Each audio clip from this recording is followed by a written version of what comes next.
vai phải là so với đúng rồi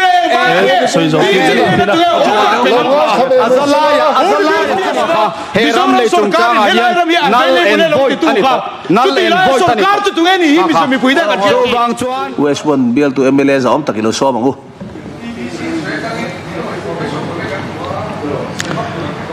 Pu Deputy Speaker kalome voina kan resolution hi kan du khai nang dewa tira khachon zo ma ya mi da hian kum ni chung le ka kalphung thar sarkara kan kongpui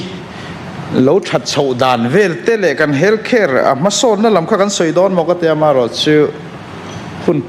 pore ve shim kha kan tum ni te po hinang ta a kamachia soyang deuh khan hun a ole ma tiang deuh chawa kan ngai te mo ti na hi kan nei to a soi tu te po hian kan ril ru tak tak hi kan soi chia po hian ka hre to chia lem lova mi puyeng tin ya kan bum thayang ti kan ngai to tlang man chu kan ti dewa Lengpui Ram an lei dan chungchang ab dan bo chiat na na satak le corruption om nge ni lang hi Mizoram mi pui du dan le be se yang nge yin an ti ngot te Mizoram mi pui du dan le be se yang hi opinion poll an lo la nge ni a nge ni khoi tu Mizoram mi pui hi nge ni Facebook a party worker pa Mizoram mi pui ti hian angai dan lo sei ti na nge ni a Mizoram mi pui hi tu ngen ti lai po hi ngai to ngai tak ni in ka sia Mizoram sarkar in rang taka bozuin ma la ngal ro se antia Mizoram sarkar in rang takin a bozuya ma la ngala i vela ma thu te hi Pu Deputy Speaker an dua har satna ne ni chuan thlen theyan nia CBI ya thlen lovin Mizoram sarkar a bokan thlena chu ti chu CBI kan du an ti tat boxia Mizoram sarkar chuan i he lovin rang takin CBI ya ri far ngala kan du chu zo der ni ma han kan ngai dewa amaro chu kan soi ta ka chuan kan thil soi du dan han thirin sual lian tak corruption a lian tak a thil te nom tak thleng ani han ti te trong kom han thu kwal han soi vak hian he Lengpui Ram issue hi alo sual ta viaw niang chumo te kan tia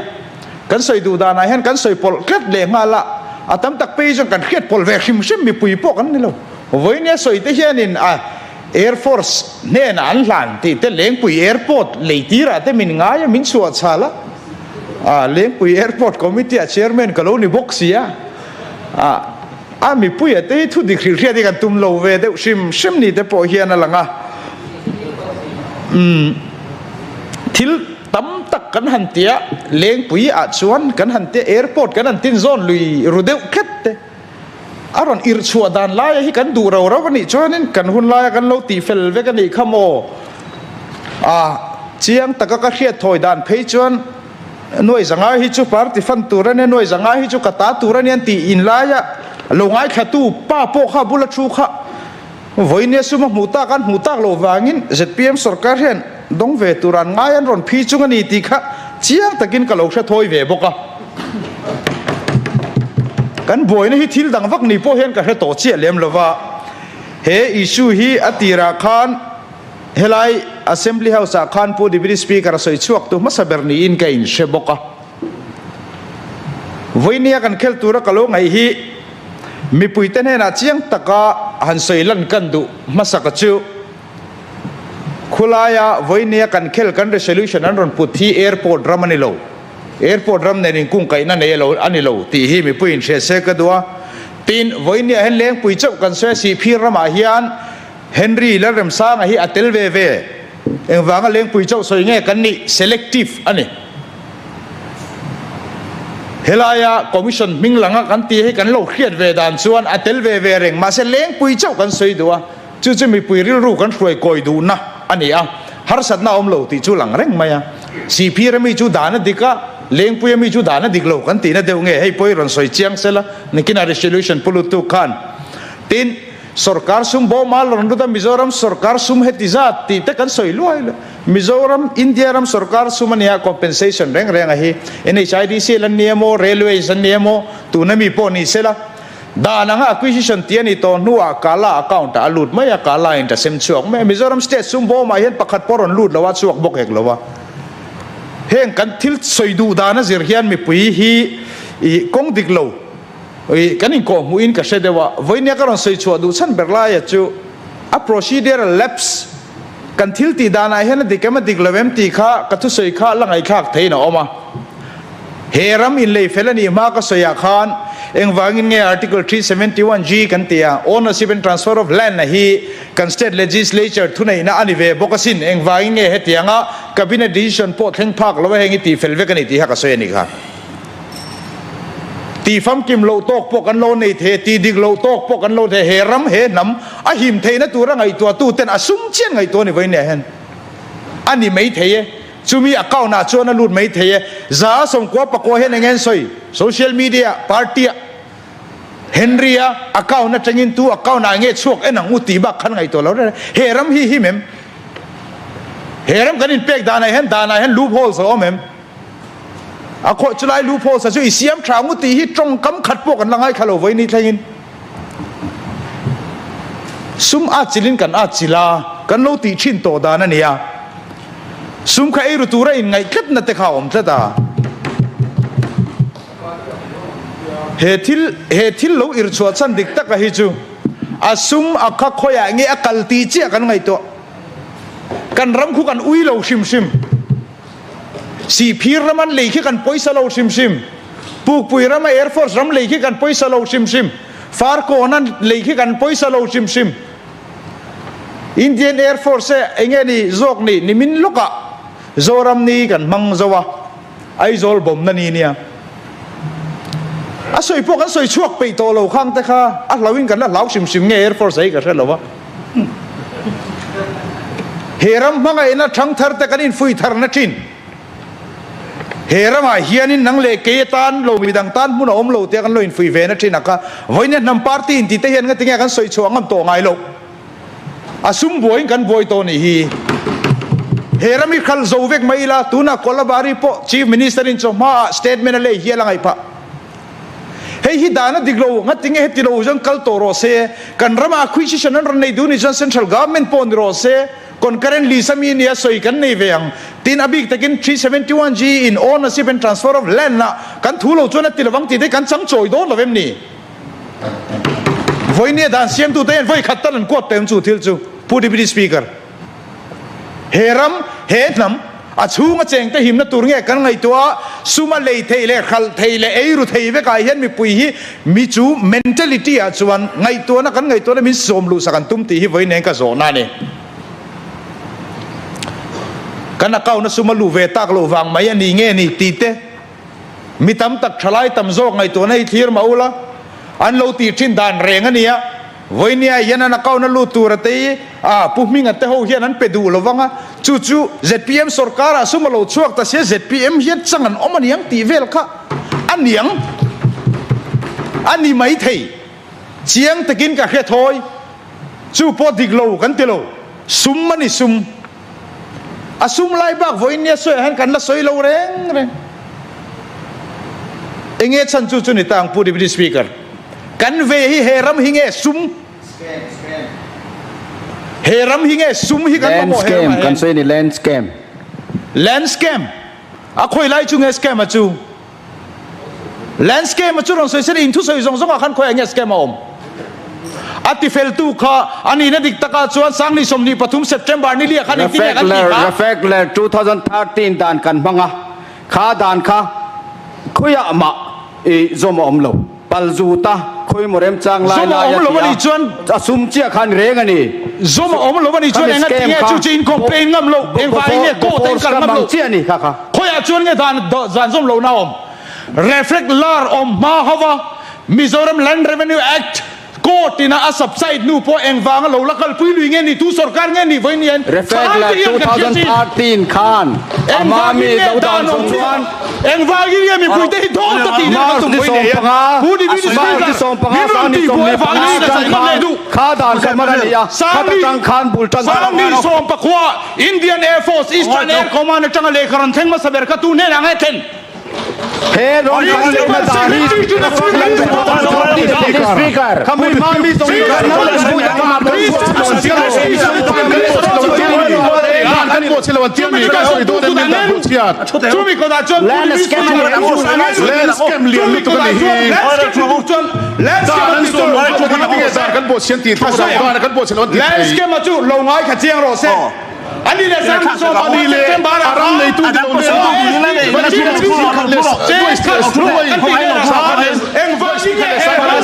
แล้วดูขัดเลสก็ไม่รู้มีไว้พนันสะสมเรียกดูดุงซุยว่าเนี่ย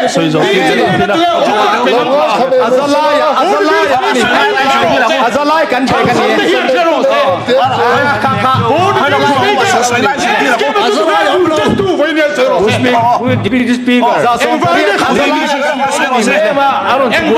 ี่ยOSD to the Chief Minister Khanin Secretary to the Chief Minister Rahul Lalvi Speaker Chief Secretary Arvind Ray Menale Revenue Secretary Mena Khan Hey he process Hey he can palit tu katu tenge Let's get bulletin tu tu nge niya tu mi pui khiat cha kan lo ven ni boile kan soi chok ta sa boka kan soi du lo min soi tir do na ni chuan ani cha pu